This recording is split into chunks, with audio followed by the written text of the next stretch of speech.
Number system से VVI प्रश्न को डिस्कस करने वाला हूं। चलिए शुरू करते हैं। सबसे पहले मैं कॉन्सेप्ट को समझाऊंगा, समझने का प्रयास कीजिएगा।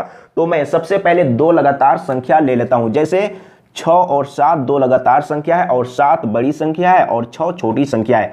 अगर बड़ी संख्या को छोटी संख्या से डिवाइड करेंगे तो शेषफल, आपको ध्यान देना है शेषफल को। तो शेषफल क्या आएगा, मैं यहां पर एक बार लिख लेता हूं, एक बार कॉन्सेप्ट को समझने का प्रयास कीजिएगा। तो शेषफल 1 बचेगा।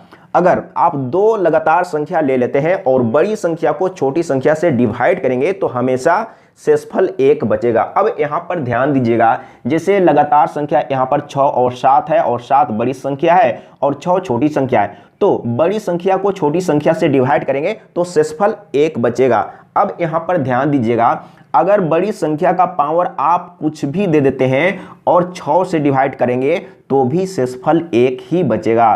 तो शेषफल क्या होगा, और आपसे शेषफल पूछा जाएगा तो शेषफल क्या होगा, 1 होगा। अगर यहां पर समझने का प्रयास कीजिएगा, जैसे मैंने 6 और 7 यानी कि लगातार संख्या ले लिया और ये बड़ी संख्या है और ये छोटी संख्या है। तो बड़ी संख्या का पावर आप कुछ भी दे देंगे और छोटी संख्या से डिवाइड करेंगे तो शेषफल क्या मिलेगा, तो पावर आप कुछ भी दे देंगे और छोटी संख्या से डिवाइड कर रहे हैं तो शेषफल हमेशा क्या बचेगा, 1 बचेगा। ये आपको हमेशा के लिए समझ लेना है और इस तरह का प्रश्न पूछा जाता है। यहां पर शेषफल है तो शेषफल क्या होगा, यानी कि 1 होगा। क्लियर है। अब मैं एक एग्जांपल और ले लेता हूं, समझने का प्रयास कीजिएगा। एक बार समझ लेंगे तो फिर कभी कोई दिक्कत नहीं होगा। और वीडियो को स्किप नहीं कीजिए, एक बार सीखिए, समझिए। इसी तरह का प्रश्न एग्जाम में आजकल आ रहा है। जैसे मैं सबसे पहले दो लगातार संख्या ले लेता हूं, जैसे 24 और 25, ये दो लगातार संख्या है। अगर 25 को 24 से डिवाइड करेंगे तो शेषफल कितना बचेगा, मैं यहां पर लिख लेता हूं शेषफल। शेषफल समझने का प्रयास कीजिएगा तो शेषफल बराबर क्या होगा, हमेशा 1 बचेगा। मैंने बोला है कि अगर आप दो लगातार संख्या ले लेते हैं और बड़ी संख्या को छोटी संख्या से डिवाइड करेंगे तो हमेशा शेषफल 1 ही बचेगा। एक बार समझ लीजिए, जैसे 25 को 24 से डिवाइड करेंगे तो 24 एकम 24 और यहां पर माइनस कर लीजिए तो 1, यानी कि शेष, यही तो शेष है ना, शेषफल 1 बचेगा हमेशा। अगर दो लगातार संख्या आप लेते हैं और बड़ी संख्या को छोटी संख्या से डिवाइड करते हैं तो हमेशा शेष 1 ही बचेगा। अब यहां पर समझिएगा, जैसे ये बड़ी संख्या है और ये छोटी संख्या है, तो बड़ी संख्या का पावर आप कुछ भी दे दीजिए। जैसे मैंने यहां पर 100 दे दिया और इसको 24 से डिवाइड करेंगे तो इसमें आपसे पूछा जाएगा कि 25 का पावर 100 को 24 से डिवाइड करने पर शेषफल कितना आएगा या कितना बचेगा। इस तरीके से प्रश्न आएगा। तो शेषफल क्या होगा, तो शेषफल समझने का प्रयास कीजिएगा तो शेषफल बराबर 1 ही होगा। अगर आप 25 का पावर कुछ भी दे देंगे और 24 से डिवाइड करेंगे तो शेषफल 1 ही होगा। बिल्कुल समझ में आ गया है। तो आपको दो लगातार संख्या के बारे में समझना है। अगर दो लगातार संख्या आप कोई भी ले लेते हैं, जैसे अब मैं यहां पर कोई बड़ी संख्या ले लेता हूं, जैसे आप दो लगातार संख्या लेते हैं, एक लेते हैं 99 और एक लेते हैं 100। तो अगर 100 को आप 99 से डिवाइड करेंगे तो शेषफल क्या बचेगा, 1 ही बचेगा। तो यहां पर मैं लिख लेता हूं शेषफल।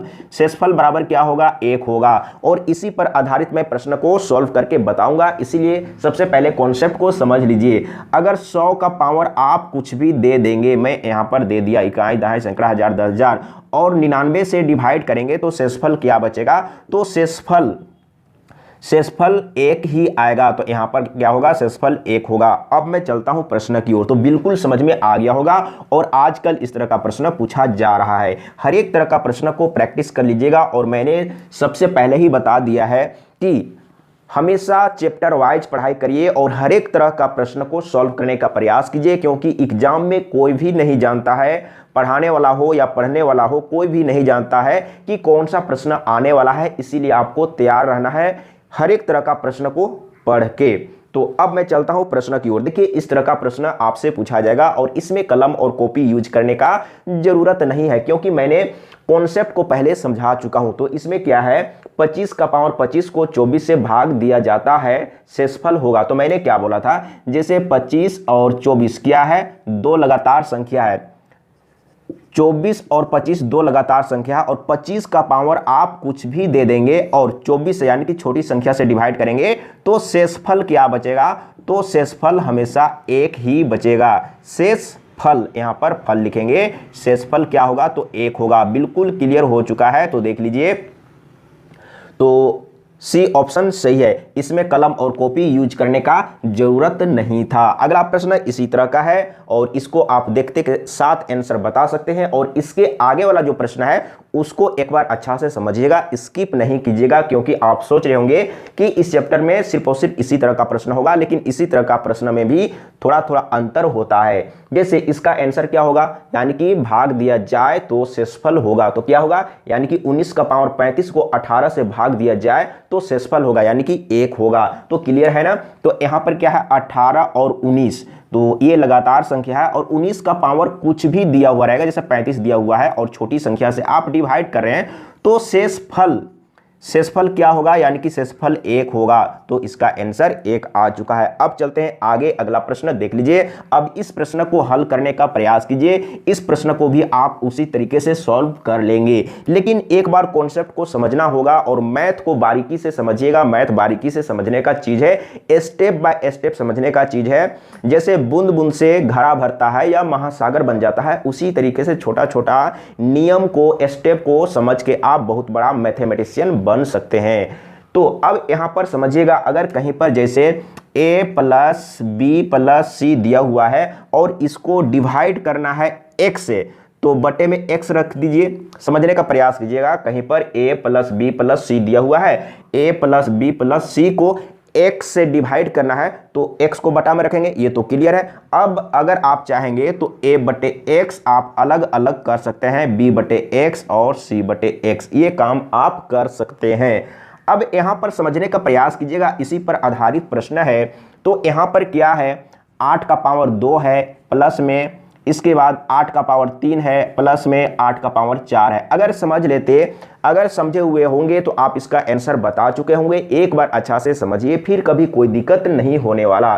तो 8 का पावर 2 प्लस 8 का पावर 3 प्लस 8 का पावर 4 को 7 से भाग करने पर शेष बचेगा, तो आपको 7 से डिवाइड कर देना है। तो मैंने क्या बोला था कि इसको आप अलग अलग कर सकते हैं, 8 का पावर 2 बटे 7, इसके बाद प्लस 8 का पावर 3 बटे 7, इसके बाद 8 का पावर 4 बटे में 7। अब समझने का प्रयास कीजिएगा, तो यहां पर आपको क्या मिला, 7 और 8 दो लगातार संख्या है, और बड़ी संख्या का पावर अगर आप कुछ भी दे देंगे और छोटी संख्या से डिवाइड करेंगे तो शेषफल 1 ही आएगा। तो अब यहां पर समझने का प्रयास कीजिए, तो 8 का पावर आप कुछ भी रखेंगे और 7 से डिवाइड करेंगे तो वैल्यू क्या आएगा, यानी कि शेषफल क्या आएगा, तो 1 आएगा। तो ध्यान दीजिएगा, तो यहां पर शेषफल 1 आया और यहां पर भी शेषफल 1 आएगा, यहां पर भी शेषफल 1 आएगा, और सभी शेषफल को जोड़ देंगे तो क्या मिलेगा, 3। तो इसका सही आंसर क्या हो जाएगा, 3 हो जाएगा, यानी कि सी ऑप्शन सही है। तो इसी तरीके से आपको एग्जाम में सॉल्व करना है, लेकिन एक बार अच्छा से सीखना होगा, समझना होगा। अगर कहीं पर डाउट होगा, कंफ्यूजन होगा, तो कमेंट में लिख के बताइएगा, मैं फिर से समझाने का प्रयास करूंगा। और आज के लिए इतना ही। जय हिंद, वंदे मातरम।